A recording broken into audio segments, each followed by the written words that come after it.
Hi Rani, thank you आंनि LB आव फैनायनि थाखाय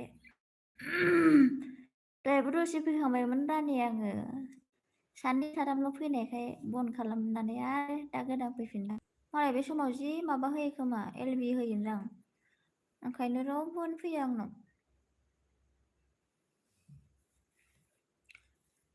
मा ओंख्रि जाखो रानि खिथाहरद'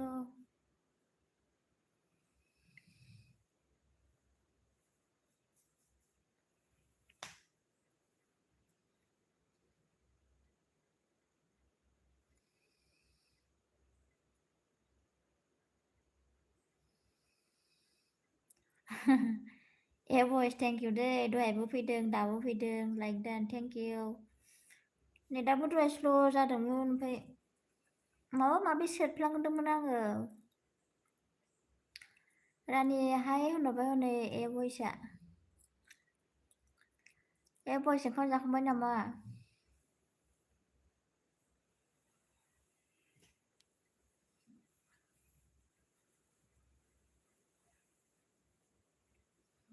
रानिया मा सिरि जाखोथाय रिप्लाय हरासै माथो ना थांबायसो ना खोनासंगासिनोसो रानि हनै हाय होनहरदों ए भइसआ थांफिनबायसोदां हनै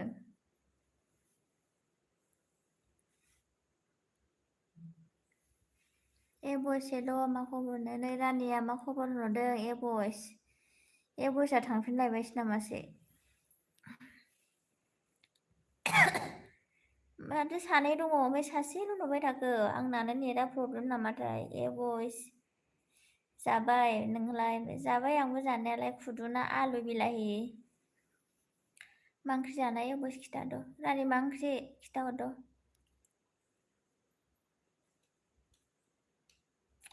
ए भइस रानि आं दहायो नोंनि लाइफआव थांनायमोन नुखादोंमोनथ' जोङो रानिनि LB आव थांनायखौ नुखादोंमोनथ' आंबो नुदों रानियाबो नुदों रायज्लायदों माथो नोंजोंबो रानिया मा होनखो थास' आथिं ना गोरानसो आब' आयु गोथावथार माथो बहा मोनखो थास' आथिंखौलाय नोंस्रा न'आव दंखायोदां ना बारियाव जानो लुबैबाबो मोनो जोंहा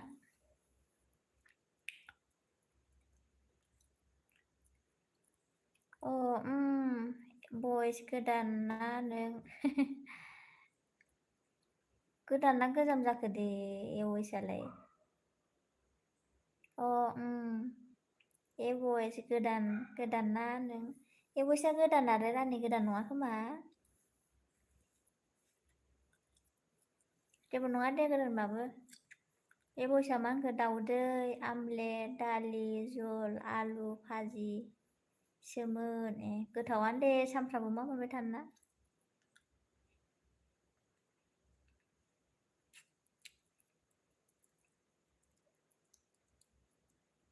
न'निसो आरोना रानि खैथायाव उन्दुयो रानियालाय ए हनै ए भइसआ अमितसोनो ए अमित नोङो ना नोंनि आइडिया मोनबेसे दङ नों आंनो हराखैनो खोमा ना हराखै माने साबखौनो खालामाखैदां मोनबेसे आइडि दं आंथ' मिथियाना मालाय सिख्ला मोजांसो खालामो नोङो ना जोंहा आरो बुरिबाय नालाय मददखौनो होनो नागिरा आंखौथ'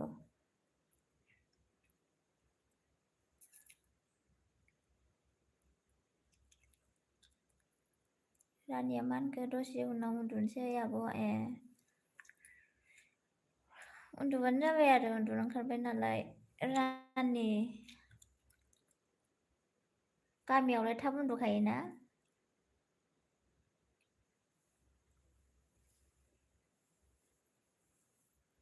ए भइस दे आब'खौ आंखौ अनहरदो नै रानिया खथ' मा होनहरदोंमोन थावनो ए भइस अमित आंखौ जों रानिखौ जों अननांगौनो ए भइस सानै साथामबाबो जायोना जागोन बेबादि रावबो फैयाबाबो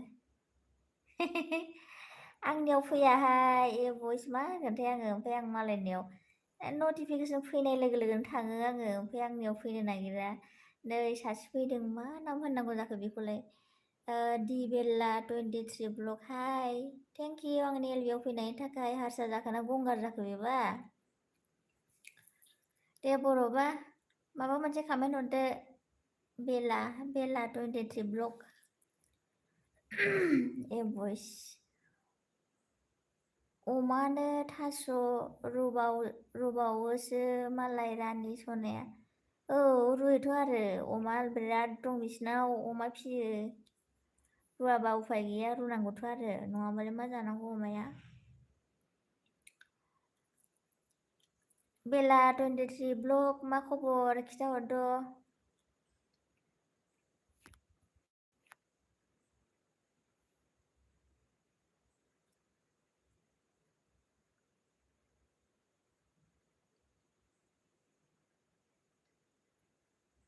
नै ए भइस थांजोबलायबायलाय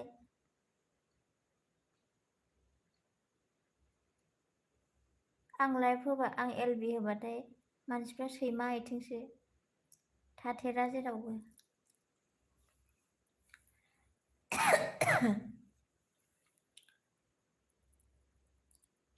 मा जाखो ए भइस नै जोंहा NRINFO मिउजिकआ फैबाय हाय लाइक दान थेंक इउ आंनि एलबिआव फैनायनि थाखाय आरो लाइक होनायनि थाखाय दे एनआर मा खालामदों ओंखाम जागोना जायाखै खिथाहरद' मा ओंख्रि एलबिआव थाग्राफ्रा थांलाय फैलाय जाबाय थाथारोना थाथेरा ए भइस बार्था आइडि दं बा ए भइस बार्था आइडि थाब्लाबो सापर्ट हरलायलायाना एफा अन्थाइ बिखा थायोनो आरोना ए भइसआबो रेनु नार्जारि ब्लग मानो अफ खालामनायमोन आब' नेटानो एसे थांलाय फैलाय स्ल' जादोंमोन आगै बिनिखायनो आङो अफ खालामथ'दोंमोन रानि बड' ब्लग ए भइस रानि हनै नोगोद दंखायोनो लोगो जाहरद' एनआरआ मा बुंखो मोजां खबरा मोजां ना मोजां थानांगौ दे एनआरआ मा होनखो मा ओंख्रिमोन जोंहा खुदुना आलु ओमफ्राय बिलाहिसोमोन एनआर नोंहालाय ए भइसआ मा होनखो बार्था आइडि टटेल आंना बा ए भइस दे हरदो दे कमेन्टफोर हरनानै दोन थाब मारिना हो भिडिअ नायनानै मोजांनो लंफोरखौ रानिया मा होनखो बय हरदोसो आंनो रानियाबो बिहरबाय हनै एनारा मा होनखो गोथाव दे गोथाव नङाबाबो जासाबनो गोनां जाबाय एनार उफाय गैया नै जोंना मौसुमि दिनैसो फैबाय दे आंनि एलबिआव मौसुमिया एनार बाबु फिफा नों बेयावसो रेनुजों रेनुजों एनारजों नामा मौसुमि नै गोमबोर सिं आगैयाबो फैबाय हेलौ लाइक थेंक इउ गोमबोर सिं मौसुमि थेंक इउ रानिया मा होनखो एनार आदा मा ओंख्रि जाखोनो एनार आदा खिथाहरद' मा ओंख्रि जाखो रेनु नार्जारिया मा होनखो मौसुमि मोनला नों एनारखौनो सिलायलायदो दे सानैजों ए भइसआ मा होनखो रेनु माखासे हरबावनांगौ दंबावो नोंनोबो दे बयनोबो हर दे ए भइस गासैनोबो हर मौसुमिया मा होनखो लाइक दान बिबारि थेंक इउ दे मौसुमि लाइक होनायनि थाखाय एन मोसाहारि फैबाय नै र' मौसुमि गोमबोर नोंसोर सानैखौ ज' नुखाबाय जरा गोजाथार नामा एन मोसाहारि रेनुआ मा होनखो नङाबा जागोन आंनो एनारा मा होनखो मौसुमि दोद फैलायबाय रानिया मा होनखो एनारा दा सोरखौ बाजै लिंनो खिथाहरद' एनारा मा होनखो रानि बिनानाव दालि जल मैथा बाथोन अमा बेदर बाजानो गोथावथार मौसुमि बिया मा होनखो बिबारि नोंखौ नायगौमोन आङो एसे देखायनो लाजिलायलाङोहाय लाजियो आङो रायज्लायनायावसो हासोयो र' मालाबा नायलायगोन दै मौसुमि सानैजों पार्सनेल मेटार एन मोसाहारि ब्लगआ मा होनखो लाइक दानाखै थेंक इउ दै एन मोसाहारि रेनुआ मा होनखो रानि आंखौबो लिं आंखौ लिंनो रानि हनै रेनुखौ लिंनांगौनो मौसुमिया मा होनखो एन सना बोलो बोलोबा मा होननाय जायो बिबा मौसुमि एनारा मा होनखो रेनु सनानो रेनु सना होनहरदों हनै रिप्लाय हरद' रानिया मा होनखो अ गोथाव गोथाव गोथाव दे एनारनि ओंख्रिखौ गोथाव होनहरबाय एन मोसाहारिया मा होनखो ओंहाय बिबारि जोंहासो रावबो गैयाहाय एन मोसाहारि नंमारगौ जों सानैयाल' सिंगेल नामाथाय रावबो गैमारा उनाव मोनगोन खोमा लासै लासै र' गोजाम जाबा एनारा मा होनखो रानि बिनानाव रेनुखौ लिंदो रानि रेनुखौ बाजै लिंनांगौनो एनारा बुंदों एनाराथ' हनै माबा स्टारसो होनानै दोनदों मोखांबो नुवा गन्थंबो नुवा प्रफाइलाव फट' होनानै दोन एनआर रानिया मा होनखो रेनु बाजै सनानो रेनु हनै बाजै लिंबाय रानिया बाजै होनजागोन ना होनजाया जोंहा नै बिदि भाइ 08 ब्लग फैदों हाय आब' मा खबर मोजां बिदि आगै नोंहालाय मा खबर रेनु नार्जारि ब्लग एनार सना दे रिप्लाय हरनांगौ बिदिनो एन मोसाहारिया मा होनखो एम सना कुकुक कुक मा जाखो बेलाय एनार कुकुक बा मा राव जाखो बिदि भाइ लाइक दाइन आब' थेंक इउ लाइक होनायनि थाखाय बिदि रिनुआ मा होनखो रानि आगै सनानो गोमबोर सिं नार्जारि बिदि पार्सनेल जायो मोखां नायलायनायखौसो होनदों जोङो गोमबोर सिं रेनुआ मा होनखो मा खि जाखो रानि सना रानि मा खि जाखोनो नोङो जोंनाव रायलायना गलागारना एसे बेलेग नोंसिनिथिंजायना एसे बेलेग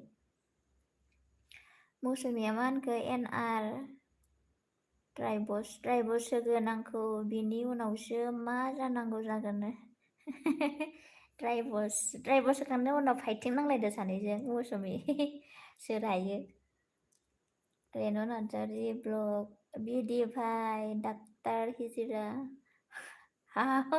बिदिया दा माबासो नामा हिजिरासो नामा एबस गाबोन हरगोन आं गासैनोबो हर एबस आगै गासैखौबो सापर्ट खालाम एनारा मा होनखो रेनु आइ लाभ इउ होनहरदों हनै बिबि ब्लग 01 हेल' लाइक दान थेंक इउ बि आंनि एलबियाव फैनायनि थाखाय मा खबर रेनुआ मा होनखो मौसुमि हनै मिनिबाय एन मुसाहारिया मा होनखो हाय बिदिया मा होनखो आब'आ एसामिस लेंगुवेज जोंसो ब्लग होयो ने आब' बिदि आंना लोगोफ्रा उरिसाबो दङ बर'बो दं एसामिस दं माने मिक्स आरोना ओंखायनो मालाबा रायलायनायाबो मिक्स जायो आरो गाज्रि मोननाङा आरो नोंसोरो दै आंनि रायलायनायखौ आरो बिबि ब्लगआ मा होनदों एनआर हेल' होनदों रेनुआ मा होनखो एनआर हनै एकदम गोसो होहाबथारबाय माबाया रेनुआ एनआरनो मोखां नुवा गन्थं नुवा रेनु एनारा मा होनखो मौसुमिनो बिदि भाइया मा होनखो हिजिरा मा खबर सोरखौ हिजिरा होनखो आंखौसो होनखो ना सोरखौसो होनखो दहाय होनदोंमोन नामा आङो ओंखायनो बदला लाबाय नामा हिजिरा नामा मालाबा लाइफआव मोखां गन्थं देखायजोबगोन आं हिजिरा नामा नायबानो जाबाय एनआरा मा होनखो बिबि हाइ होनहरदों नोंखौ बिबिया मा होनखो गेजेरावनो आब' अ दे मै थालांखो एबयसा मा होनखो रेनु रानिबो नोंबो बिबारिबो आंनिखासो सोर साबैसेखौ लानोहाय नोंलाय फिनोबो हागोन ना हाया देलाय मांग्रिखौ जाखा ओरैनो हिनजावफ्रा रेनु नो एनारा रेनु एन मुसाहारिया मा होनखो बे एनारा बिदि खायनो कास्टमार नाङाखैहाय कास्टमार नाङाखै नामा एन मुसाहारि रेनुआ मा होनखो मजा हिजिरा बियाय मा होनखोथाय रेनु रानिया मा होनखो रेनु बाजै सना मा ओंख्रि जाखोनो रेनु मा ओंख्रिनो खिथाहरद' बेबि ब्लग NR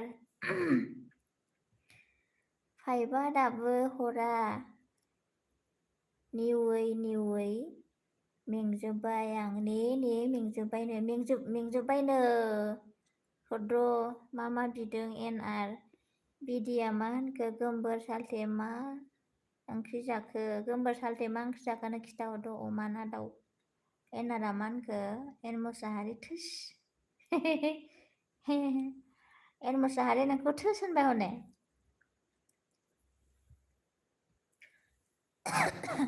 रानिया मा होनखो ए बयस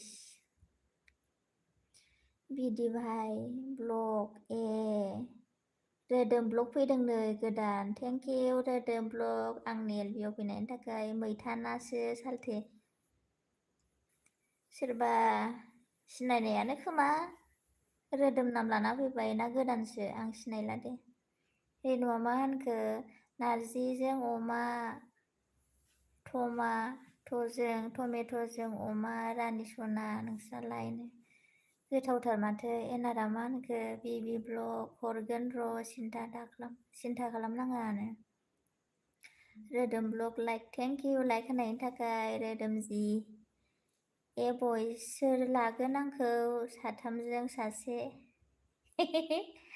नोङो ना सोरखौ लानो हायोना बांसिन सोरखौ मोजां नुसिनो सोरखौ अनसिनो बेखौनो ला नोङो ए बयस फाग्लालाय बिबिया मा होनखो NR हरदो दे NR हरनांगौनो हरदो दे रानिया मा होनखो गोथावथार बाजै सना जोंहा थास' आथिं थास'जों नाजोंसोनो रेनुआ मा होनखो ए बयस सुसमिथाया जानोहाय ए बयस खिन्थाहरद' हनै सुसमिथाया आंनि LBआव दाबो खेबसेबो फैयाखै साबखौनो खालामाखैदां ओंखायनो नुहैया बिदिया मा होनखो आब' रेनुआसो हिजिरा मोखां देखाया LBआवनो रेनु नोंखौ मा होनगौ नै बिदिया फाग्ला गोजासो आंनि LBआव फैनाया बिदिया मा होनखो रेनुआ आंखौ खुदै गहोलायबाय आयु खुदै गजालायहोनाय मा दं जाखो दे रेनुनाव रेनु हनै रिप्लाय हरद' बिबिनो रेनुआ मा होनखो नोंसिनाबो गोथाव रानि सना बिदि भाइ मा होनखो गोथाव बिबि ब्लग ब्लु हर आब' र' हरनि आगै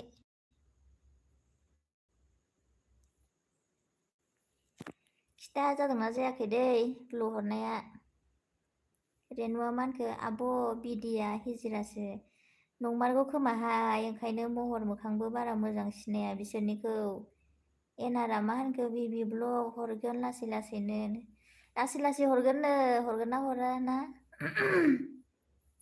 रेनुआ मा होनखो बिबि बेसे बुरजा गनाय खदैया रेनु मा होनखो नोंलाय आंथ' बेलेगसो बुजिबाय बिदि भाइ मा होनखो नोंखौ बुङाखै आब' रेनुखौसो बुंदों दे बुजिदों दे आं ए बयस मानो बिदि बुङो रेनु NRखौ नोंहा नुखाबाय सोरखौ सोंदों रेनु बेबि रेनु लल' लाला रेनु ए बयस सुसमिनि नामखौ बिखुङाव लिरना लाना सुसमिनि नामखौ बिखुङाव लिरना लानांगौनो ए बयस NRआ मा होनखो रेनु सना जिउ आंनि देहाय दे NR लाथारदो मौसुमि मा होनखो मौसुमिया जाहाना दाख्लाय खौसो लानोसै माला गबोयो जेलनिफ्राय थाख्लायखौसो लानोसै माला गबोयो जेलनिफ्राय सोर थाख्लाय जाखो मौसुमि बिबि या मा होनखो एनार दे हरदो एनार हरदो बेसे बिजाबाय थानांगौ जाखो रोदोम ब्लग अन रेनुआ मा होनखो बिबि हनै मिनिबाय बिबिखौ बिदिया मा होनखो ए बयस मा ओंख्रि जाखो खिथाहरद' ए बयस मा ओंख्रिनो रेनुआ मा होनखो एनार सना दे सना फिथ' होनलाबाय थादो एन मुसाहारिया हनै एनारखौ मिनिबाय ए बयस बिदि नङालै दानबाय लिरनायखौ रेनु नार्जारि ब्लग मौसुमि थाख्लाया नोंजों बिराद समायखागोन सोर थाख्लायबा खिथाहर जोंबो एसे एनारा मिनिबाय मौसुमि नोंखौ हनै बिबि ब्लग रेनु बिदिया मा होनखो आब'आ बहानि आङो गलाघाटनि रानिमोननि गामिनिनो जोङो गलाघाटनि मौसुमिया मा होनखो रेनु एनार रानिया मा होनखो मौसुमि प्लास थाख्लाय मौसुमि प्लास थाख्लाय एदावबाय हनै रानिया नोंखौ बिबिया मा होनखो थाख्लायनि डाइलग होनो नामा आं दे हो दे खोनासंनो एसे रेनुआ मा होनखो बिबि नोंसोरनि न' मोनहां जाबायनो ओंख्रिया अ एन मुसाहारिया मा होनखो गुड नाइट अल्ड फ्रेन्ड आयु एन मुसाहारि दानो थांथारनोसै ए बयस गोमसार एलबि होदों बा दे होथों रोदोम ब्लग्स अन होननायाबा मा होननाय जायो बुजियाहाय आङो रोदोम ब्लग दं सालथे खाराखैनो दङ रोदोमाबो ए बयस रानि मोजां मोनोना मोना नों आंखौनो हनै रानि नोंखौ सोंहरबाय मोजां मोनगोन ना मोना बिदिया हनै खामानि जोबाखै नामा सालथे ए बयस बिबारि नों आंखौ मोजां मोनो ना मोना आयु साबैसेखौ मोजां मोनो मारै रिप्लाय हरनांगौ जाखो मोनो आं गासैखौबो मोजां मोनजोबो हौवा जाबानो जाबाय ए बयसा रेनु आंखौ मोजां मोनो ना मोना नोंनो रेनु नोंखौ सोंहरलायबाय हनै रोदोम ब्लग जोबाखै सालथे खारखुमाबाय आं सालथे उन्दुनो खारखुमाबाय ने आयु माथो जि गोलाव दंथारो गाहायाव एसेमिसा र' एसे फरायनि एसे लिरोहाय गावस्रा मेगनानो मोद्ला मोसि जालायलायबाय रानिया मा होनखो ए बयस आंखौ लामारनोसै नामा लाजादो रानि लाजायोबालाय बिबिया मा होनखो रेनु मोजां पेकिं खालामना हरखादों दा नङाबा लामानि मानसिफ्रा गन्द मोनब्ला लाखिगोननो ए बयसा मा होनखो रानि सना नोंखौ फसायबायलां रानि फसायबायनो हनै बिदि बाहाय ब्लग आयु आब' नोंखौसो जावबायबाय आंखौ नुवाखै आरो गोमोनफि आं मोजां देखायगोन आं दे माला देखायो देखायबानो जाबाय नै थाख्लाया फैबाय सोरनिमोनलाय थाख्लाया मौसुमिनि ना रेनुनिमोनथाय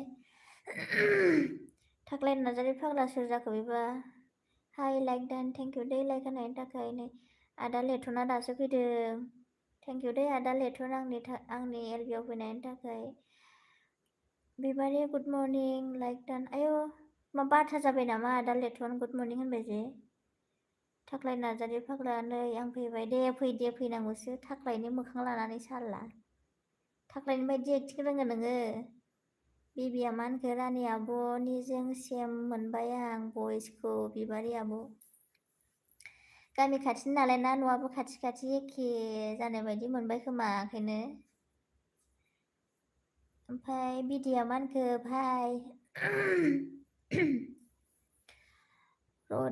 र'दे आब' माहाय थांनो जालायखो सोरनावबा थांलायसिगोन खोमा ना थाख्लाय नार्जारिया मा होनखो बोरो मौसुमि सनाया दा फैगोन बियो अनलाइन लेथना आदैया ए बयसा मा होनखो रानि सना मा खालामदों सोंहर रानि सनानाव मा खालामदों रानि मा खालामदों खिथाहरद' ए बयस दं ओरैनो दंनो ए बयस बिबिया मा होनखो सोरबा मोनथिथ'वाखैना थाख्लायखौ ना थाख्लायखौथ' सिनायखाजोबो गासिबो होमबाबो नोंबा सोर सासे थाख्लाय नोंनि आखलाबा माबायदि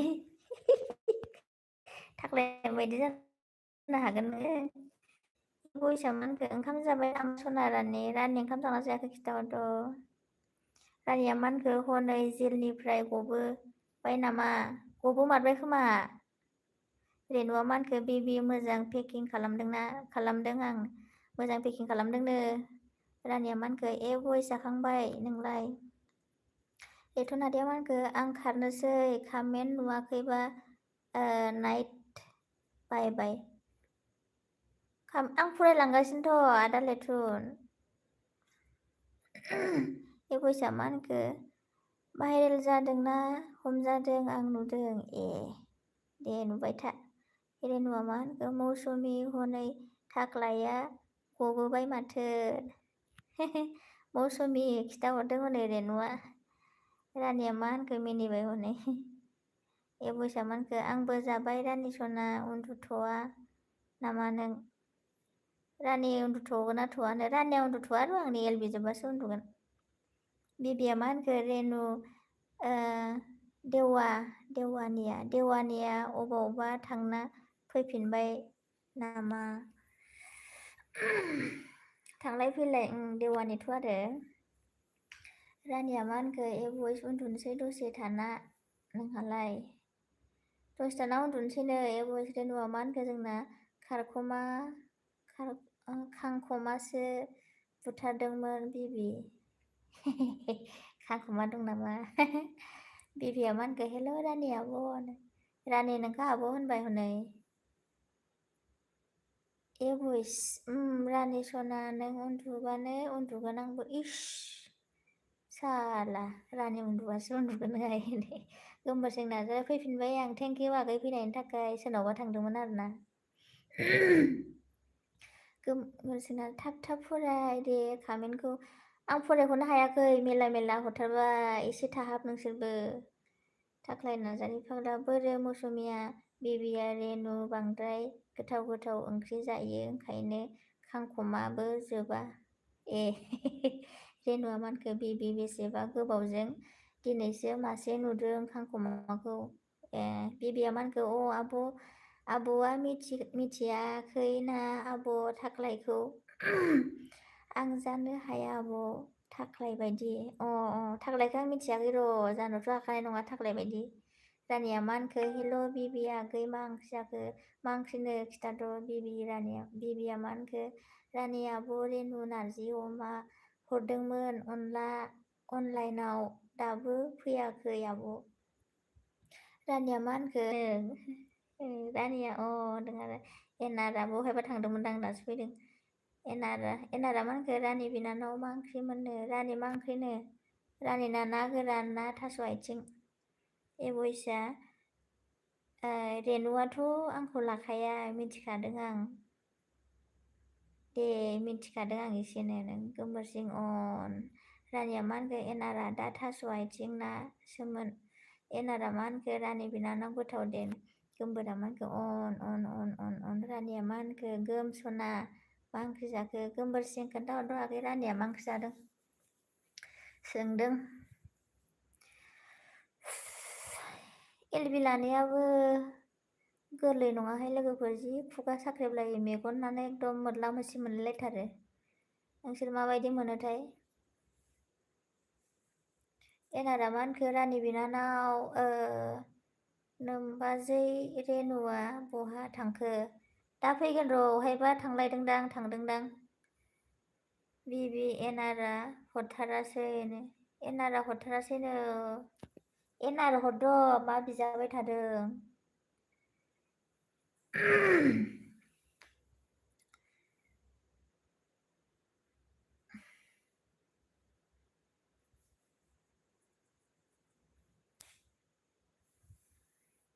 बिबि ब्लगा माहानिमोनलाय खिथाहरलाय गामिया नोंसिना? नै एमके आगै अफिसियेल दुखुथियाया फैलायबाय। लाइक दान आब' थेंकिउ आगै आंनि एलबिआव फैनायनि थाखाय दे। फैखानांखागोनखा नम्बरनि नालाय ना। बिबिया मा होनखो आब'आ ओमफ्राय निउ नायाखै नामा आब'आ ओमफ्राय निउ नायाखै? माबे निउखौ नायनो बिबि? एनारा मा होनखो बिबि ब्लग आं दिनै गोबां मानसिखौ सापहरबाय आंनो गाबोन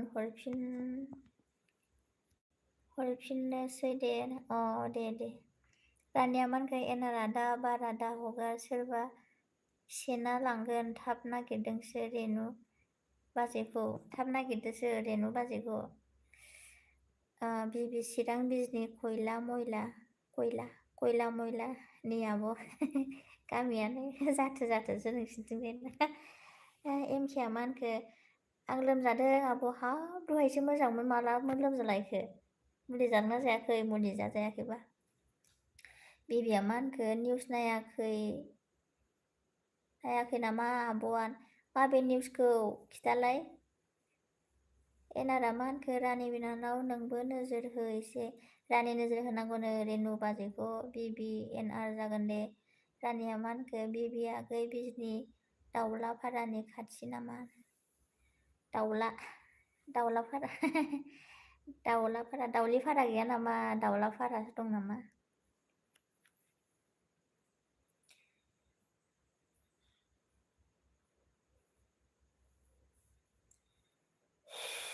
मेंलायलायबाय आं कमेन्ट फरायनानै एमके मा होनखो जागासिनो आब' दे जाबाय था कन्टिनिउ दै गुदुं लों एनारा मा होनखो बिबि ब्लग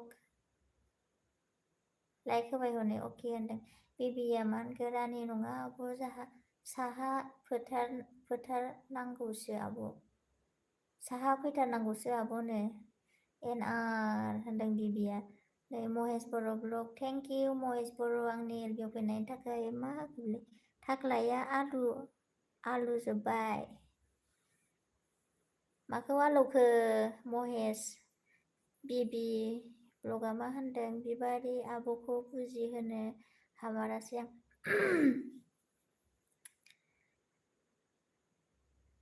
एसे साननो गोनां जाबाय बिबि दे रोखायैनो लिरना हरदो ना सिरि सिरि फरायना थानोसां रानिया मा होनखो हनै मिनिबाय बारा हमनो हामारासै आं रानि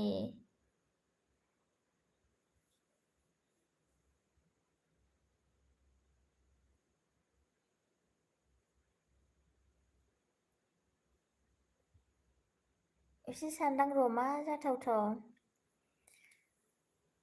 धियानानो कामेन्ट फरायनायावसो थांगासिनो नालाय मेगना जेरावबो थाङाखै खालि कामेन्टआवल' एनारा मा होनखो बिजनि ना निजनियाव जाखो बिजनियाव खयला मयला गैया बङाइगावनि साहासो दङ आमगुरि खयला मयला आमथिखा बागमारा रानिया मा होनखो आबौआ बारा बर' फिल्म नाया आङो फिल्मफोर बारा नायमारा नायनायालाय आङो समखौनो एसे मालाबा बांसिनानो सम मोना बायदिनो थायो आरोना आङो ओंखायनो नाया आङो महेश बर' ब्लग्स थाख्लाय हमजाबाय ना थाख्लाया सोरजों हमजाखो निउस नायनायनि खोथाखौ बै गुवाहाटियाव हमजानायफोरखौ होनदों बेखौसो बुजिबाय आं एमखेया मा होनखो रानि नोंना एमबि गैलामोन दासो सोदों आं एमबि गैलामोन आरोना एमखेना बिबिया मा होनखो भिडिअबो नायाखै निउसबो नायाखैमोन आब'आ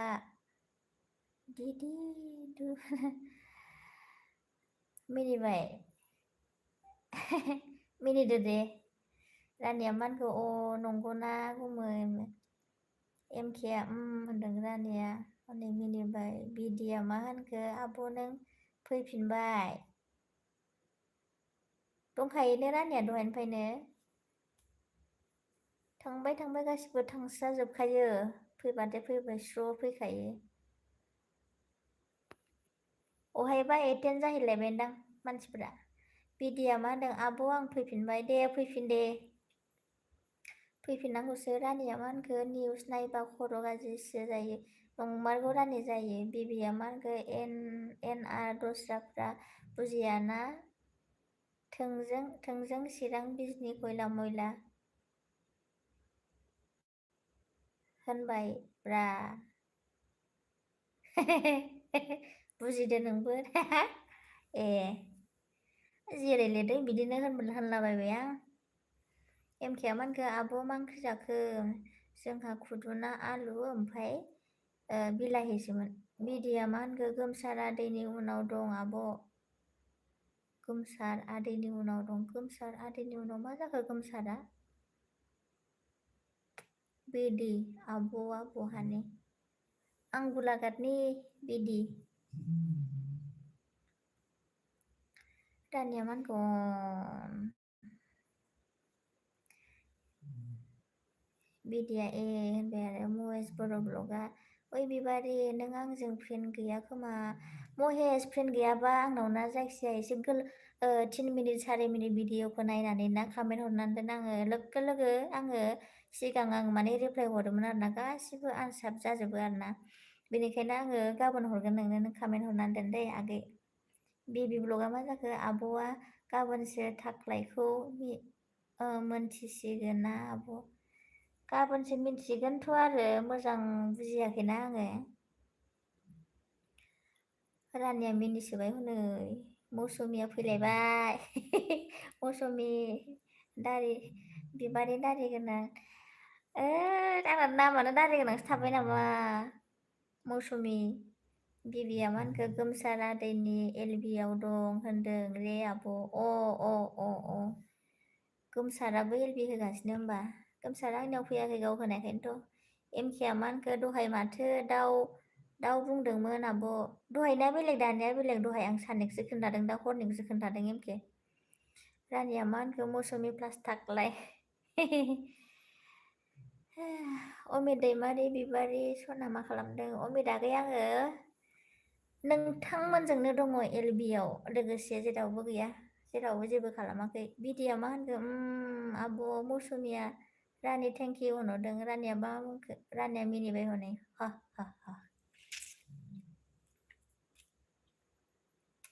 गासैखौबो थेंक इउ दे लोगोफोर आंनि एलबियाव फैनायनि थाखाय। आयु थाख्लायनो हनै बिदिया मा होनखो? अमित ब्र' नोंबो हायबाय आरो जोङो हायबाय होनारे फैबाय आरोना बिदि होनो जोङो। दरंनियाफ्रासो हायबाय होनो बुरजाखौ जाब्रा एसेखौ माङाय बिदि होनलायलाङोना।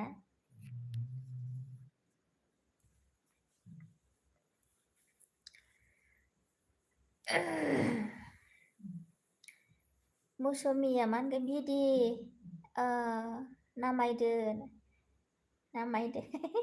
नामायदो नागिरदो होनदों आरोना। बिदिया मा होनखो जों होनो आब' होनदे जेबो नङा आंबो बुजियो बुजिनाया। रानिया मा होनखो आब' खेबसे देखायदो। रानि माखौ देखायनो? मा मुंखौ? मा बुस्थुखौ?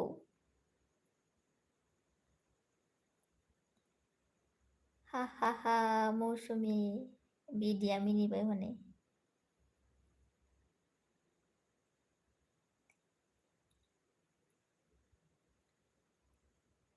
रानि आंखौ नुजानो गिनानैनो आङो लाइट खोमोरलायदों आङो। आरो मालाबा देखायगोन र' रानि एसे गोजाम जाबा। नोंलाय आंखौ नुखानाय सिनायखानायसो दा। एमकेआ मा होनलायखो नै जोंनिया नामायदो बुङो होननांगौमोन जानांगौमोन आरो। महेश बर' ब्लगा मा होनखो भिडिअहाय 15 आगष्टआव मिट खालाम बायराबखुन्दायाव। बिदिया मा होनखो माखौ नामायनो हिन्जावखौ र' नामायनि। रानिया मा होनखो दे। अमित दैमारिया मा होनखो दासो फैदों आं बिबारि सनाखौ सोरजों रायलायो नायनो फैदों आं। रायलायो माने आं बयजोंबो रायलायो अमित। एमकेआ मा होनखो बाय दे आब' नै थांनायसैलाय लोमजानाया बारा जाबाय नामा? उन्दुयोबालाय बारा जादोंबालाय। बिदि भाइया मा होनखो अके महेश ब्र'नो। जायजों लोगो गैलाया लोगो जादे। गासिबो लोगो जालाय गावजों गाव मदद होलायनांगौ दे।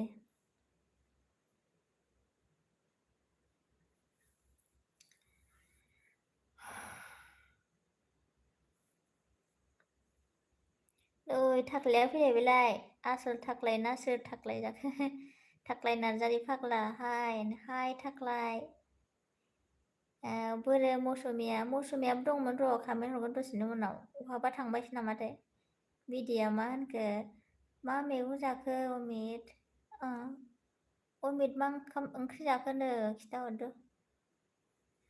बिदिया सोंदों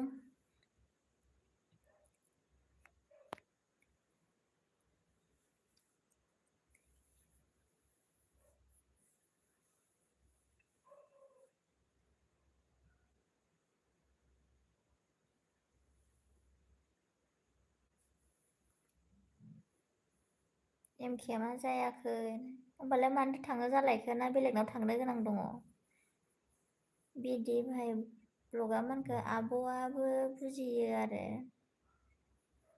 माखौबा बुजियो जोंथिंजायबो थाङोना जोंनि गलाघाटआवबो दरंनियाफ्रा थाङोना आलासिफोर थाङो एमकेआ मा होनखो गैया बिदिया मा होनखो नंगौ नामा नंगौथ' आरो जोंथिंजायबो थाङो महेसआ मा होनखो थाख्लाय हिनजाव गुन्दा गैलाहाय थाख्लाय हिनजाव गुन्दा होनबाय नामानो बुंजाथावथावखाना बेना ओंखायनो बुंजाबाय थायो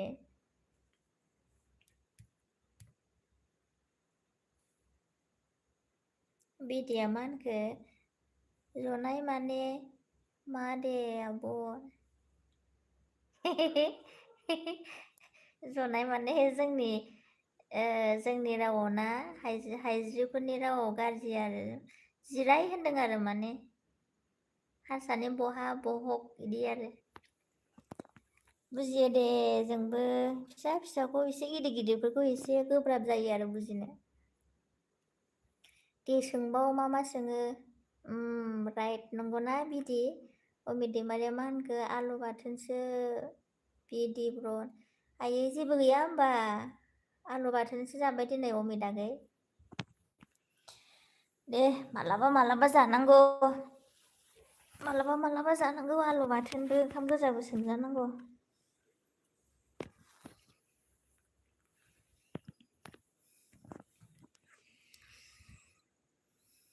बिदिया मा होनखो नंगौ नामा ब्र नंगौनो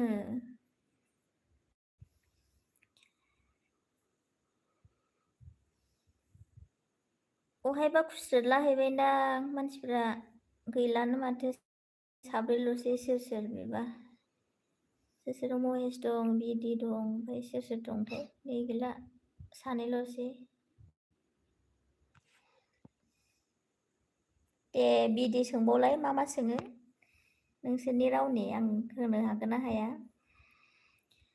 आं बुजिलालै आब' गाज्रि जायो होनना सरि दे आब' जेबो नङा दे नोंसोरनि मोजाङा जोंनि गाज्रि जायो जोंनि मोजाङा नोंसोरनि गाज्रि जायो जेबो नङा बेफोरलाय रावसो नालाय ना जेबो मोना आं अमितआ मा होनखो आं आलु बाथोन जोंसो जानो गोथाव माथो बिदि आलु बाथोना गोथाव जायोथ' आरो आलु बाथोनाबो संख्रि बानलु ज्रोम होब्ला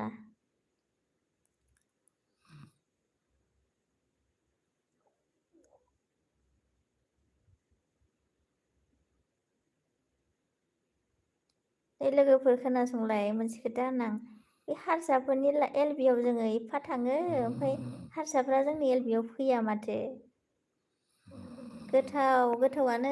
गोथावानो रे अमित होनदों बिदिया दरंनिया रायज्लायबाय गोथावानो रे महेश बर'आ मा होनखो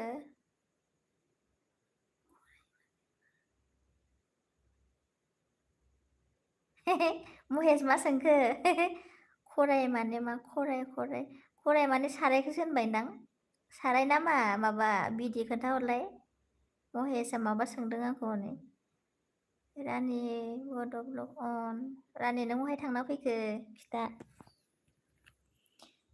नै जुमाय फाग्ला सालथे सोरबा फैलायबाय बे थाख्लायासो जालायबायदां ना प्रदिपसो जाखो सालथेमोन बैयावसो दं नोंसोर आंनियावसो दंथ' आरो जुमाय फाग्ला रानि नोंखौ हनै रानि होनहरदोंमोन बिदामानखो थास' बिबाराबो गोथावसो माथो बिदिब्र' गोथावथ' आरो रानिया मानखो गोमसार हंला नाव दसे थांदोंमोन आब' दे जुमाय फाग्लाया मा होनदों आं सोरबासो दे सोर दे खिथालाय एमके अन बिदि भाइया मा होनखो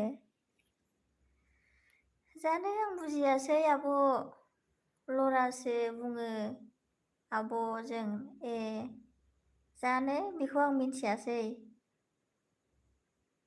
रानिया मा होनखो जुमाय फाग्ला खिन्थाया आं दे खिथायाबाबो लासै मिन्थिखागोन दे जोङो बिदिया मा होनदों सानथे बेयावनो दङो जोंहा दङ होनोना नोंसोरो दरंनियाफ्रा दोङो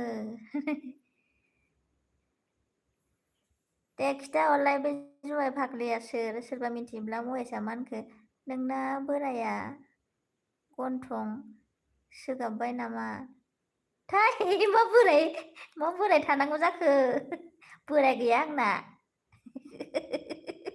मा बोराय थाखो होनलाबायखो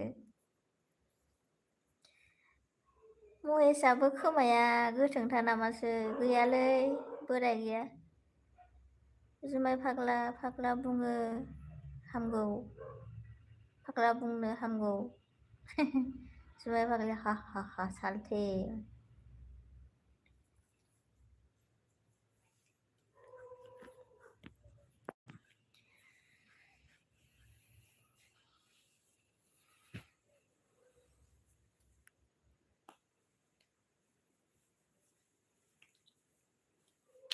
मा सिरि जाखो दे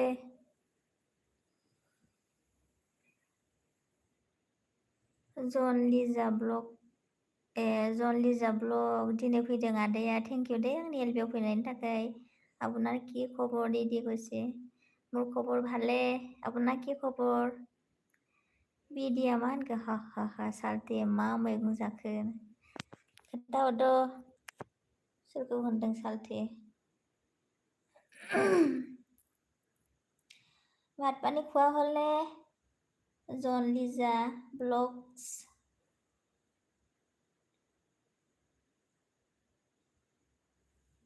जन लिजा ब्लग्स मोजां मेदाम हारसासो हरलायलायथारदों नामा आंनो मोजां आंबो मोजाङानो आदा जाखांबाय नामा मा ओंख्रि खिथाहरद' जन लिजा जुमाय फाग्ला सालथे 6 बार जासिगोन खिन्थानाया सालथे मैथा ना हनै रायहरगारबाय 6 बार जाबायनो खिन्थानाया रानि फट' ब्लग ... जुमाय फाग्ला बिबारि मा ओंख्रि आयु आंबो बालायलायबाय नै 7 बार जालायलायबायदां खिन्थानाया माबा आलु खुदुना ओमफ्राय बिलाहि अमिता मोनखो हाबा जाबायमोन नामा नों बिबारि थै हाबा जायाखैहाय आङो बोरायखौनो नागिरना मोनाखै आङो बोराय मोनबा हाबा जासिगोन र' मोजांनो बुरिबायबो जुमाय फाग्ला रानि बिदिया मा होनखो বাইদেউ আপোনাৰ এছামিজ কথা পাতো ভাল শুনিব বাইदेउ बारा रोङाहाय आंबो एमकेआ मा होनखो सोरबा एप्लाइ खालामनोबा खालामनो हायो ना आब' माखौ एप्लाइ खालामनो रानिया मा होनखो जुमाय सनानो जुमाय सना अमिता मा होनखो होमबा आंजों हाबा जादो लांबालाय जागोनथ' आरो होमबाबो आंनिफ्राय गिदिरसिन जानांगोन दे महेशआ मा होनखो रानिया आगै दाबो हनै उन्दुवाखै नामा जुमाय फाग्ला मा होनखो सालथे मा मैगं जाखो मैगंखौनो सोंलायबाय था नोंसोरो रानि सना दासो जादों दा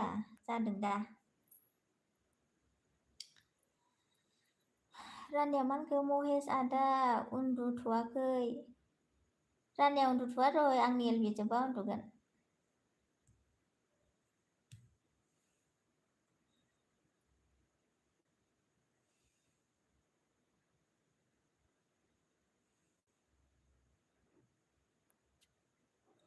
अमिता मा होनखो बिबारि नोंखौनो मोजां मोनबाय आं दे मोजां मोनबालाय मोनबाय थादो आरो सापर्ट होबाय थानांगोन दै John Liza blogs bye bye madam কিয় ইমান সোনকালে বাই কৰিলেনো আপুনি হ'ব দিয়ক বাই बिदिया मा होनखो मोजां मोजां खोनायो रे आब' नोंनि एसामिस रायलायनायखौ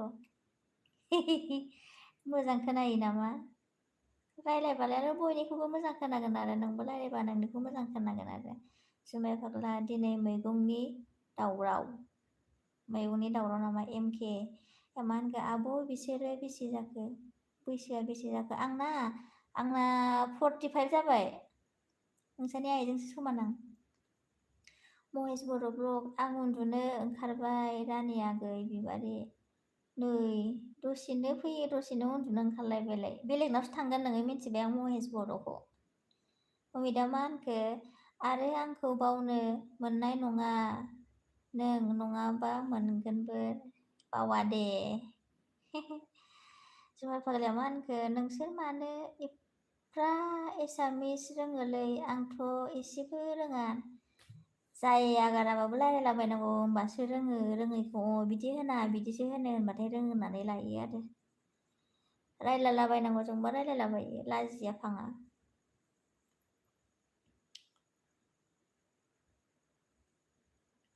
जोंनि गलाघाटनिया एसामिस रायलायनो रोंजोबो ओरै चिरांनि बाक्सानि उदालगुरि क'क्राझार बिथिंजायना एसे खम रोङो आरो गलाघाटनिख्रुइ गासिबो एखे नङा बिदिया मा होनखो नंगौ नामा आब' हाबा जायाखै आरो हाबाथ' जाथ'वाखै र' सिंगेल दंथ'यो जुमाय फाग्ला 35 आयु आंनि आबैजों समान होमबालाय आबै लिंदो आरो माथो महेश बर'आ मा होनखो तुम बहुत अच्छे हंसते है रे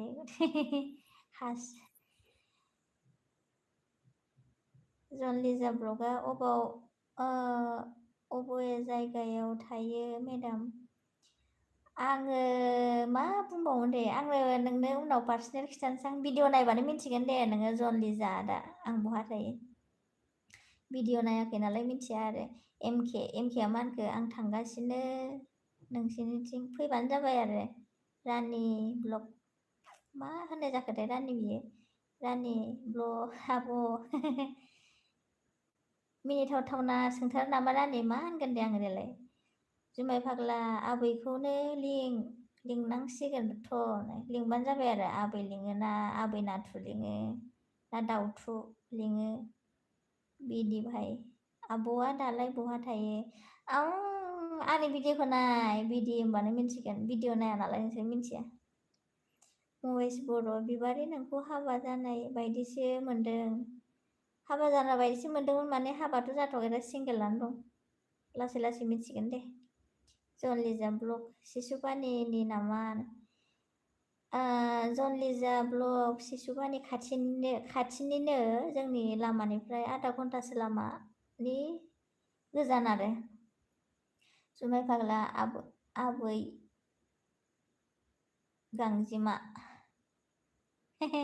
गांगिमा लिरबाय आरोना गांजेमाखौ दे गांजेमा सेंखावरि होनबाय थाथारदो आंखौ बिदिया मा होनखो नंगौ नामा आब' जानायसो आब'आ थगायबायलै आब'आ बिसास खालामो खालामा नोंथांमोननि गोसोसै आरो मा बुंबावनो आंलाय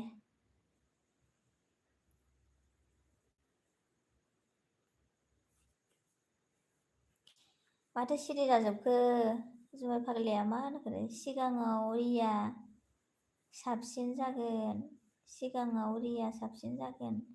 रियायालाय नाम जाखो ना मा जाखो महेश बर'आ मा जाखो आं एलबि स्ट्रेम होबा रावबोआनो फैया ओंखायनो रावबो बाला आंबो बालाबायो गुबुननि एलबि स्ट्रेमाव नायनो आङो नुबा थाङो महेश बर' अमित दैमारि जुमाय फाग्ला आबै सिंखावरि जाथोहाय मानसिफोराबो रानि हारसिं जाबाय आं लोगो लाहरदो एसे।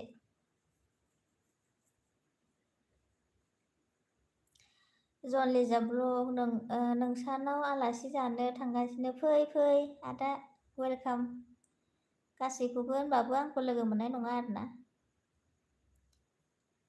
होमबाबो थांनो हागोन जोंहानाव जेबो नङा न' प्रब्लेम आब' हारसिं जाबाय आङो रानि सोरखौबा एसे जावफ्लेदो बानलु जावनाय बायदि बानलु हाग्रा जावफ्लेनाय बायदि अमि दैमारि सना सोरखौ होनखो सना रानिखौ होनखो ना आंखौ होनखो आयौ आइजो पार्टियानो रानिजों आंजोंल' गासिबो जोला पार्टि गोजा जुमाय फाग्ला नोंखौ नायनोसै आबै सिंखावरि मा जुलि लाना नायनोसै ना एलपिआव मोखां नायनो होनखो जन ब्लग मानोबा आं न'आव थाया जन्दिजों आं एसे बेलेगावसो थायोना ओंखायनो लोगो मोनथ'नाय नङा लोगो मोनबाबो आं थानाय जायगायाव फैबा लोगो मोनगोन आरो जेबो नङा नो प्रब्लेम वेलकाम जुमाय फाग्ला आंलाय माथो सिख्ला जुमाय फाग्लायालाय मालानि सिख्ला जाखो आं सेंग्रा हौवा बायदि मोनगासिनो दामब्रा बायदि मोनगासिनो आं एमकेया मा होनखो आं सोरनाव थांनो बुं आब' आं न'आव थांबा गासिबो फैयो सोर सोर फैनो गोसो आं 3 बोसोर 4 बोसोरनि उनाव न'आव थांगोन होमबानो थांनो हागोन जोंहाबो फिसा इउटुबारजों लोगो लाज्लायनांगौ ने अमित दैमारिया मा होनखो मोजां जागोन नों मा मोजां जावगोन नों माजों जावगोन नों रानि माजों जावगोन नों खदालजों जावगोन होन खदालजों खन्थाजों महेशआ मा होनखो थाख्लाय हिनजाव गुन्दाया नोंखौ लायोनो माथो थाख्लाया माबानिसो मौसुमिया थांबाय बहाबा आनज्रायलांबाय जुमाय फाग्लाया मा होनखो आं जोहोलाव नङा दे सोर मिथिबावनो मोखां नुवा गन्थं नुवा मोखांखौ नुबाबोथ' बिसास खालामजाया नै हिनजावफोरनि माबाखौ चेनेलखौ हौवाफ्रा सालायो जुमाय फाग्ला गाइथिंजों जावगोन मा गाइथिं बेलाय आइथिंजों जावगोन एमकेया मा होनखो आंखौ रानिया बुंगोन आब' आंखौ रानिया बुगोन आब' रानिया बुवाहाय रानियाबो अनोसो बयखौबो बुग्रा मानसि नङा बियो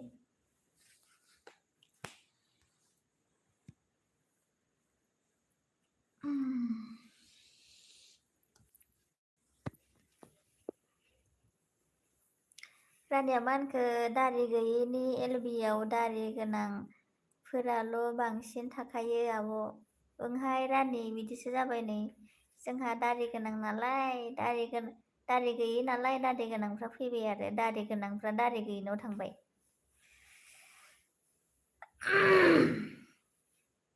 एमके आगै सना होनदों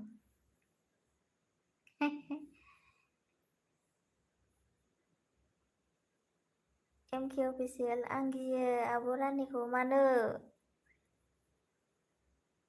गिनांगौ जाखो जागोन आरो रानिया नोंखौ महेशआ मा होनखो आंथ' नोंखौ हाबा जानाय बायदिसो मोनदों दे हाबा जानाय बायदि मोनदोंबालाय मोनदोंसै आरो माथो होनबावनो आंलाय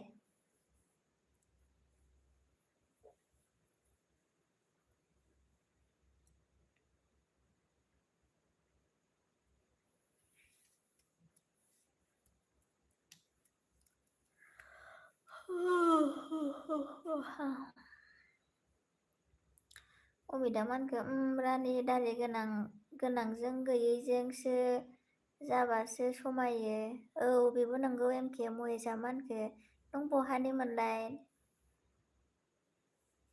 आङो उदालगुरिनि महेश बिदिसो गलाघाटनि आङो महेश खेबबैसो होनांगौ दे एफा सोंबाय थाबाय दहायनिफ्रायनो रानिया मा होनखो एमके आगै सना बिब'खौनो गियो सोरबा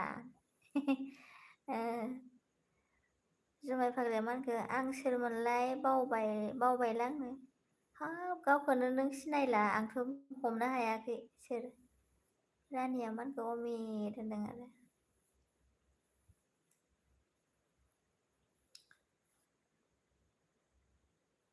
जुमाय फाग्ला रानि आं सोरमोनलाय आं बावबाय रानि खिन्थानांगौनो बावबायनो गावहा महेशआ मा होनखो आं राइडआव थांगासिनो। अ राइडआव फैगासिनो थांगासिनो। अबेहाय फैगोन अबे जायगायाव फैगोन खिथा।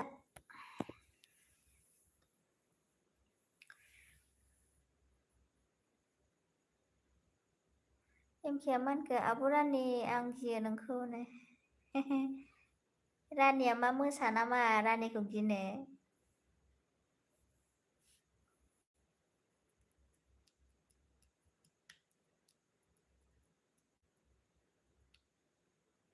जुमाय फाग्लिया बावदों आं बेखौनो।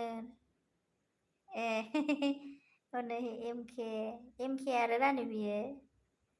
अमिता मा होनखो आंजों हाबा जाखाबाय बिबारिया। हाबा जाखाबाय नामा अमित? जानला मोनला।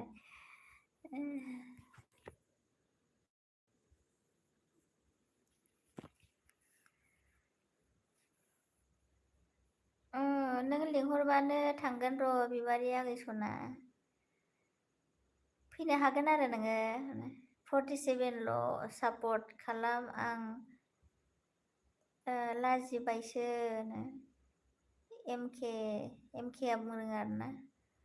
ओमफ्राय जुमाय फाग्लिया मा होनखो नों रानिनि कमेन्ट फरायासै गारबोबाय। माखौ फरायासै? बावदोंसो आं बेखौनो। फरायदोंथ' माखौ फरायाखै जानांगौ।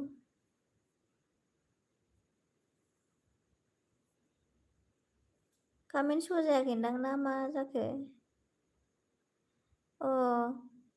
गोम थास' बिबार जायो लाग्रा।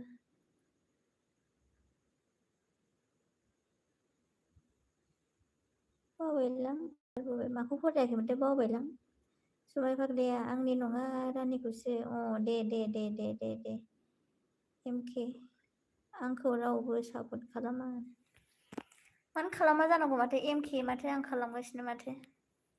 महेशआ मा होनखो एमकेखौ सापर्ट खालामदोब्रा रायजोफोर। एमकेआलाय माथो आंनाव माबाखानाय दंखायो माथो।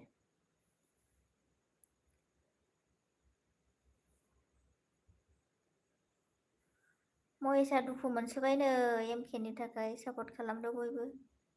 जुमाय फाग्ला आंखौ रावबो सापर्ट हरनाङा दे।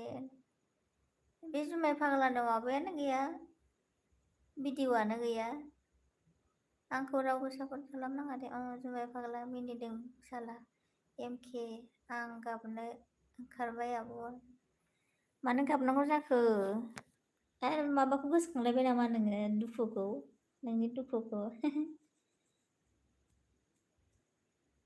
रानिया हनै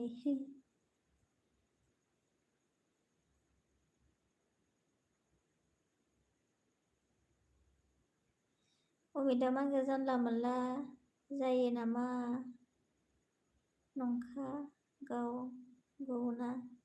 नंखागौना जानला मोनला जायो नामा नंखागौना। एमकेआ मा होनखो रानियाबो खालामा हनो। रानि खालामगोना खालामाखै खिथाहर। महेशआ मा होनखो एमके भाइ नों प्रफाइल होनांला फाग्ला।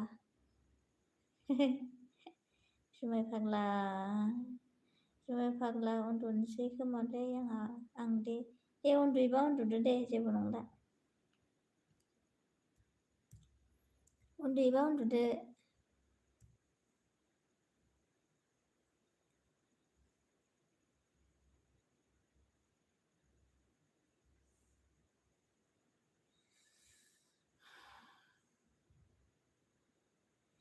जुमाय फाग्ला दे आंबो थाब सिखारनांगौनो।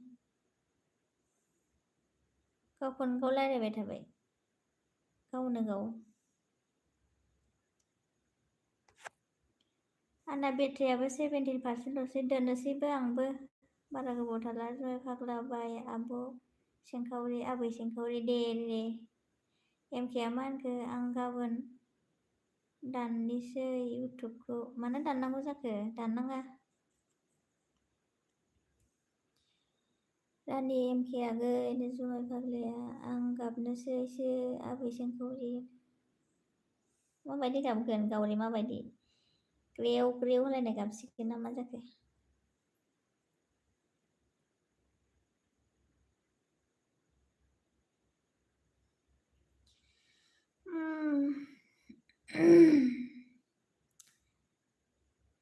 उन्दुनो ओंखारबाय लोगोफोर उन्दुनांसिगोन जुमाय फाग्ला मोजां फराय खामानिखौ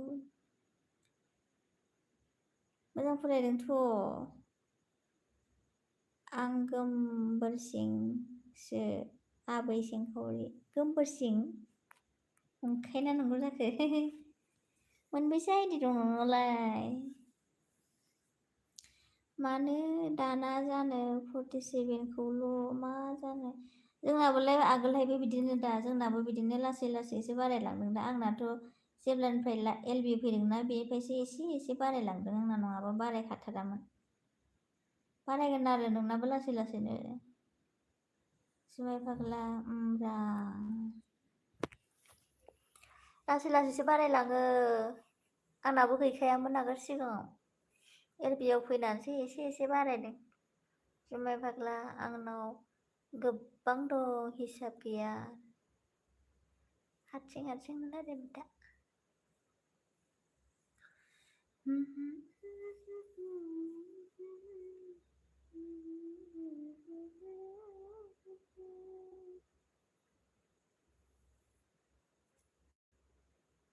नंगौबो औ नंगौ अमितआ नै दासो बहायबा थांना फैलायबाय अमितआ नाम्बारखौ हरदो बिबारि सना हरगोन र' लासैनो एसे गोबाव सिनाखि मोजां जा सनिया कुइन मा खालामदों सोर सनिया जाखोबा सनियायालाय माबासो निग्रुनि हिन्जावसो महेसामानखौ मोजां फराय बिबारि खामेन्टखौ दे फरायदों मेगना एसे मोद्ला मोद्लि जादों नालाय MK अफिसियेला मानखो बे 47खौ अनला देना जानोसै आंहा अनला देना जानोसै रानि खारबाय नामा नोङो महेश बर' ब्लगआ मा होनदों आं सोंदों नोंहा सिन्था ना इन्स्टा होनांगौ जाखो सिन्था दं नामा जुमाय फाग्लिया मा होनखो जुमाय फाग्लिया मा होनखो आं उन्दुना दं उन्दुबाय था आरो महेश बर'आ मा होनखो उन्दुनो ओंखारबायबा दोनदो दोननांसिगोन र' नोंसोरलाय थांसै ना मा ना थाबाय थागोन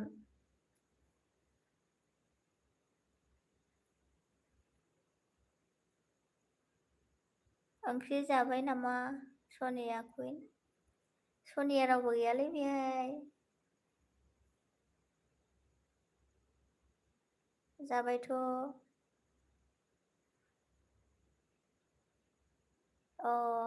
माने नोंसोरो मोजां सिनायलायो आरोना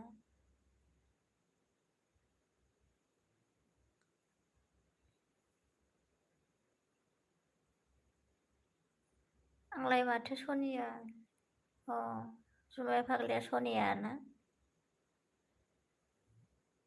MKआ मा होनखो जोंनाव दासो सान जादों ए सान जादों अबाव थायो नोंबा सान जालायनाय जुमाय फाग्लिया हरदों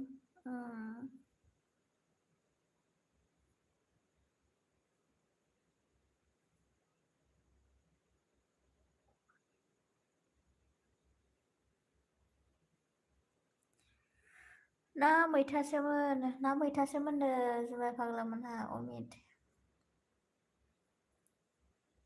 MK आबौआ बहानि दे खोन्था आंनि आंना आबौआनो गैया थाबासो खोन्थागौमोन आं आबौ आंना हनै अमित दैमारियालाय नोंनि खाथियावनो दङ आबौ दारि गोबौ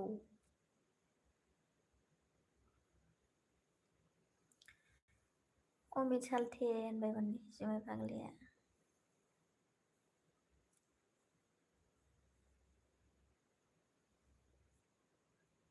अमितआ मा होनखो ओंख्रिया मामोन ओंख्रिया जोंना खुदुना आलु बिलाहि जुमाय फाग्लिया मा होनखो अमितखौ लादोलै आबै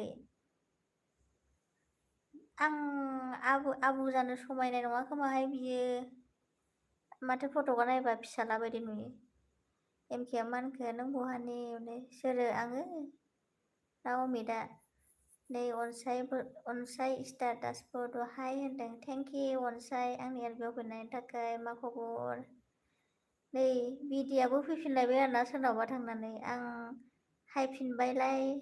हायफिनलायबाय आब' दरंनिया दे जेबो नङा जय फाग्लाया मा होनदों समायो आबै होनदों महेशआ बाय गुड नाइट सि इउ एगेन आं मर्निंआव रानिंआव थांनो नांगौ अके थांदो आगै दे जेबो नङा अमिता मा होनखो ओंखामा मैथा ना ओंख्रिया मामोन सनिया कुइन खिथाहरद' सनिया कुइन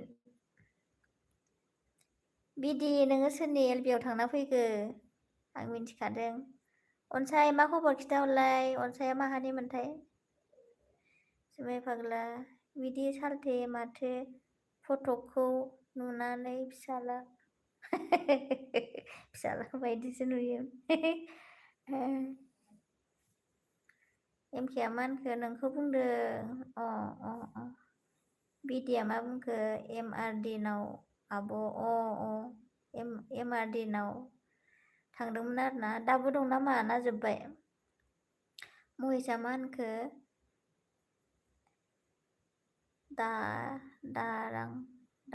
दाराङा बुं मा होनखो जाखो बेलाय देरां बुंनाङा जों उदालगुरिनि बिबारि दरं बुंनाङा उदालगुरिनिसो आरोना नोंसोर उदालगुरिया रायलायनायखौ नों दरंनिया जुमाय फाग्ला ओंख्रिया माइब्रासोमोन अमित सालथे ओंख्रिया माइब्रा जायो माइब्राखौबो ओंख्रि जायो महेशआ मा होनखो फाग्लि एमआरडिया हिन्जाव आरो फाग्लि होननो बिदिया मा होनखो दं आब'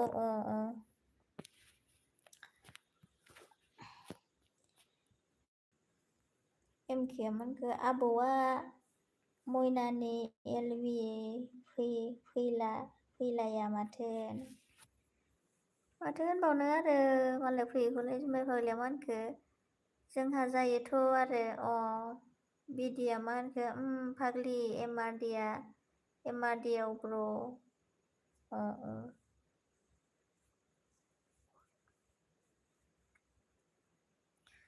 महेशआ मा होनखो एमआरडिया हिन्जावथ' जोंनि खाथिनि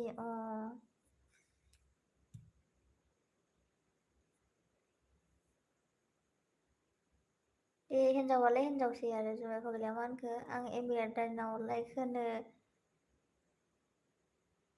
खारलांनिसै दे थांबानो जाबाय जेराव थांनो गोसो बायदि थांबानो जाबाय आरो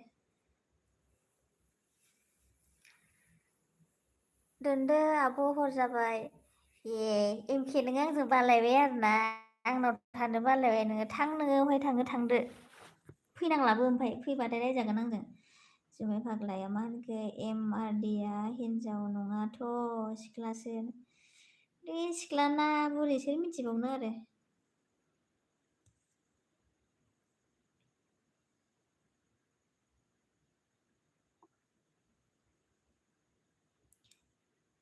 जुमाय फाग्लाया मा होखो लाइक हैनानैसो उन्दुनोसै आं दे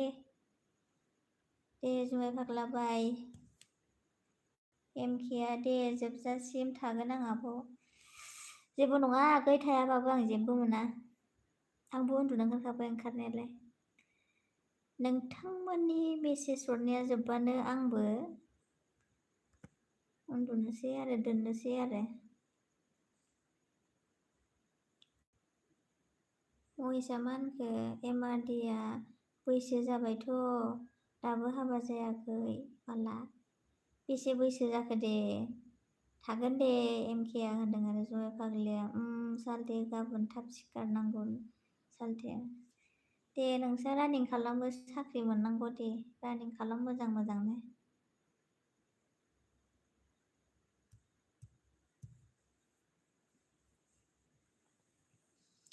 बिदिया मा होनखो दे आंबालाय दे होनबालाय मा जाखो आंनि फिसाजोआ 100 जाबाय। आयौ जुमाय फाग्लाना फाग्ला बायदि रायलायमारो बियो। महेशआ मानखो है बिबारि गुड नाइट बाय दे महेश थांदो गुड नाइट। मोजां मोजां हिनजाव सिख्लाफोरनाव थांदोलाय एलबियाव जुमाय फाग्ला सानदे बाय एमके जोंहालाय मा नों दोनाब्ला थाबाय थागोन आरो थांदो आरो थांनो नालाय आंबो दोनखासिगोन आरो मेसेजखौलाय मानोथो हरबाय थानांगौ होमबालाय नोंसोर थांसैबालाय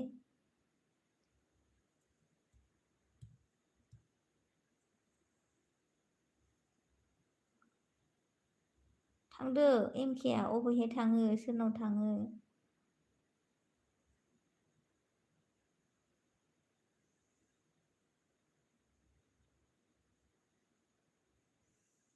दे एमके बाय गुड नाइट जुमाय फाग्ला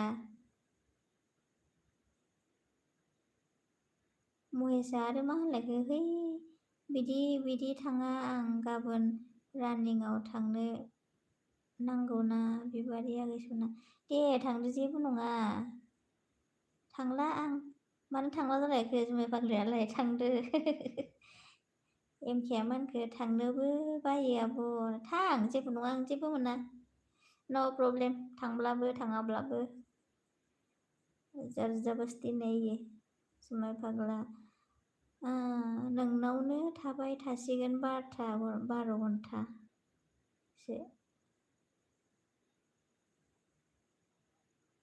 जुमाय फाग्ला एलबि दोनबाय एम आदिया दोनबायबालाय दोनबायसै आरो गाहा थांदोंमोन बे मोनैखाय फैफिनबाय आंनाव साला हारामि कुकुर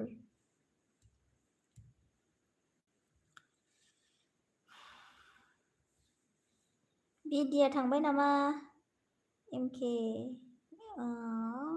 अन मा होनाय जायो दे बियो अ एना मा होनाय जायो अन मा सोदोब बेलाय खिथाहर एमके नोंसो रोङो माखौबा जुमाय फाग्ला थांदोंमोनथ' आरो सिट मोनासै मोनमारासै आरोना ओंखायनो फैबाय साला हामदों मसला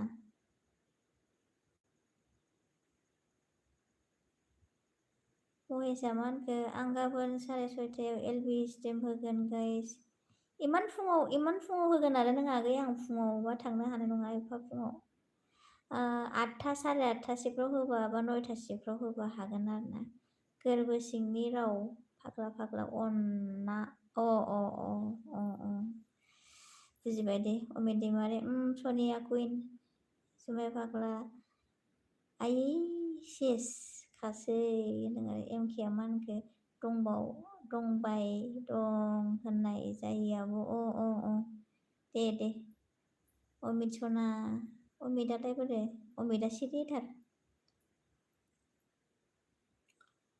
अमितआ सिरिथार महेश बर' मा होनखो फिल्डनि सिख्लाफोरखौ देखायगोन सिख्लाफोरखौ नुयो नालाय ओंखायनो आरो थाङो आरोना नोंबो मोजां मोनो आरो जुमाय फाग्ला बे बुरिया जावनायल'खा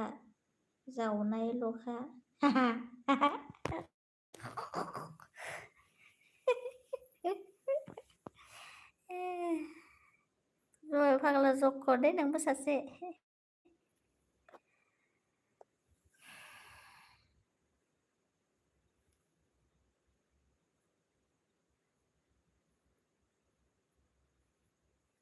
सोरबा सिरि खोनासंगासिनो आरोना जेबो बुङालासिनो नै माबा गरला गरलि फैलायबायहाय गरला बुजाबनो गोरबोसिं सना जिउ गोमबोरसिं सना जिउ आंनि फारिक्सा गरला गरलि फैजोब्बाय जुमाय फाग्ला रायलायनावबा सिख्ला खोनालायो महेशआ मा होनबाय दे थांदो आगै बाय नै रोमै बसुमतारिया दासो हाय हेल' आब' थेंक इउ फैनायनि थाखाय रोमै जुमाय फाग्लाया मा होनखो बहा गोमबोरसिं नुखो बुजाब रोमाया मा होनखो लाइक दानाब' थेंक इउ लाइक होनायनि थाखाय। एमकेआ मा होनखो दारि गोनांल'बा थानो बायोलै। ओइ नै रोमै फैदोंथ'। रोमैया हिनजाव ना हौवा जाखो? हौवासो, बिहाबो दारि गोनांसो।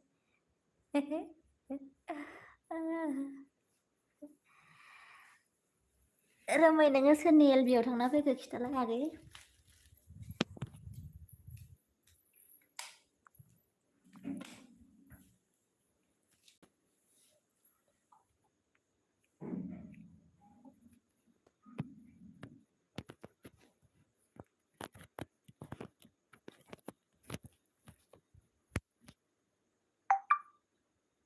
दारि गोनांल'बा थानो बायो नामा? आब' मा ओंख्रि जाखो? आयु आं खिथानो बाबाय नोंनो। जुमाय फाग्ला आबै सेंखावरि जेरै नाम बेबायदि सिंखावला बायनाङा दे गरला बुजाबनो जुमाय फाग्ला आइ लाभ इउ हनै गरला जुमाय फाग्ला आइ लाभ इउ होनहरदों।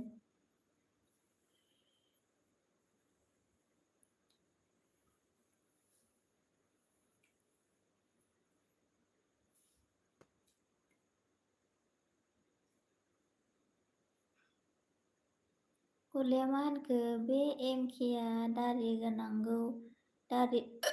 गोनाङाव नायनो बायो नामा दारि गोनांखौ नायनो बायो नामानो? जुमाय फाग्लाया मा होनदों लागाव बुजाना जालायबायना।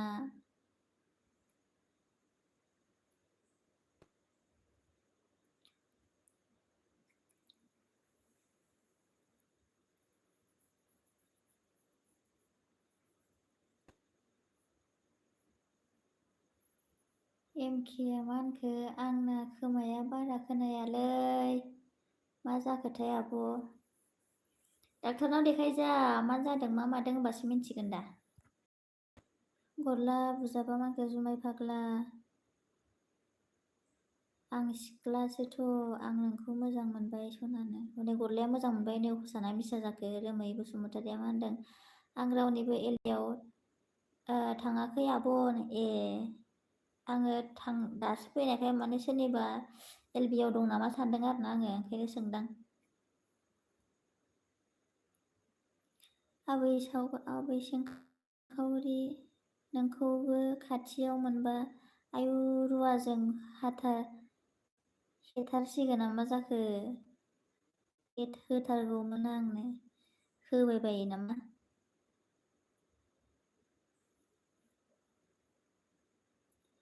रोमै ओंखाम जागोन ना जायाखै? मा ओंख्रि खिथाहरदो। हासिनासो गारहरजोबसिगोन र' आं खोमाखौ। सोर सिख्लाया गोसथोनांगौ नोंखौलाय खोमा गैयिखौलाय हासिना गारहरबा? जुमाय फाग्ला हा हा हा।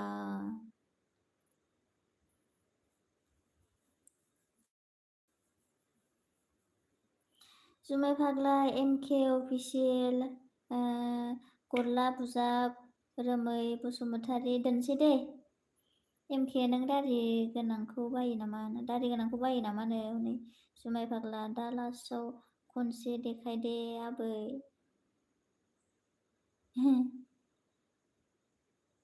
जुमाय फाग्ला दोना दे र'। दोननोसै दै आङो बेटारिबो गैला ओमफ्राय चार्ज होनानैसो एसे माबागासिनो आङो इउस खालामगासिनो ओंखायनो दोननोसै बाय गुड नाइट गासैखौबो। बिबारि नों आंनि गोसोनि रानि अके आइ एम रेडि। थांसै दै लोगोफोर बाय गुड नाइट।